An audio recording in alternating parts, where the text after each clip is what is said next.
ஆண்டவராகிய இயேசு கிறிஸ்துவின் இனிதான நாமத்தினாலே உங்கள் யாவருக்கும் என் அன்பின் வாழ்த்துக்களை தெரிவித்துக் கொள்கின்றேன். இந்த நாள் தியானத்திற்காய் தெரிந்து கொண்டதான வேத வசனம் எரேமியா தீர்க்கதரிசியின் புஸ்தகம் 33வது அதிகாரம் 3வது வசனம். என்னை நோக்கி கூப்பிடு, அப்பொழுது நான் உனக்கு உத்தரவு கொடுத்து நீ அறியாததும் உனக்கு எட்டாவதுமான பெரிய காரியங்களை அறிவிப்பேன்.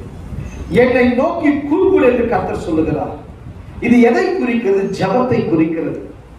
நாம் தேவனுக்கு சில காரியங்களை தெரியப்படுத்த வேண்டும்.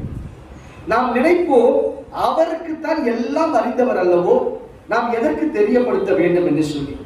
அவரே அதிகாலை இருட்டோடு எழுந்து வனாந்தரமான ஒரு இடத்துக்கு போய் ஜெபித்தார் என்று வேதம் சொல்லுகிறது. அப்படியானால் நீங்களும் நானும் ஜெபிக்க வேண்டியது கட்டாயமாய் இருக்கிறது.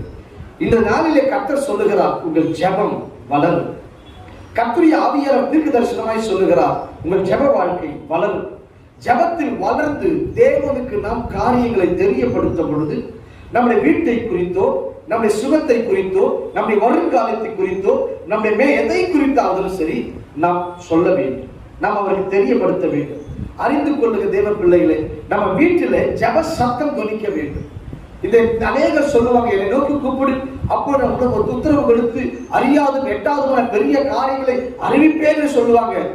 ஆனா அவங்க எட்டாவது பெரிய காரியங்களை அறிவிப்பேன் என்பதை மட்டும் பிடித்துக் கொள்வாங்க தவிர அவரை நோக்கி கூப்பிட்டால் தான் இந்த அற்புதம் நடக்கும் என்று அதை நாம் சொல்ல மாட்டாங்க. அறிந்து கொள்ளுங்க தேவ பிள்ளைகளே, இந்த நாளிலே நீ மனதுருகி அப்பா என்று அழைத்து உடைய காரியங்களை அவர் சமூகத்தில் சொல்வாயானால் அவர் உனக்கு பெரிய காரியங்களை அறிவிக்கிற தேவனாய் இருக்கிறார். நான் ஜெபிக்கட்டுமா?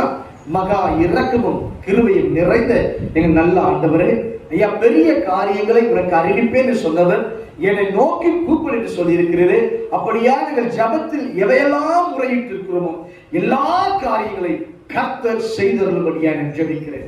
கர்த்தர் கிரியைகளை செய்கப்பா, அற்புதங்களை செய்க, அதிசயங்களை செய்க, நாமத்தை மகிமைப்படுத்துவீராக. வியாதியோடு பலவீனத்தோடு யார் காணப்பட்டாலும் ஐயா, விசேஷமாய் ஆண்டவரே, வேலை இல்லாத பிள்ளைகளுக்காக நான் ஜெபிக்கிறேன். கர்த்தர் வேலையை வாய்க்க பண்ணுவீராக, அந்த எல்லா தலைகளை நீக்குவீராக நான் ஜெபிக்கிறேன். உன்னத இயேசுவின் நாமத்தில் ஜெபிக்கிறேன் நல்ல பிதாவே, ஆமென், ஆமென். God bless you. கர்த்தர் உங்களை ஆசீர்வதிப்பாராக.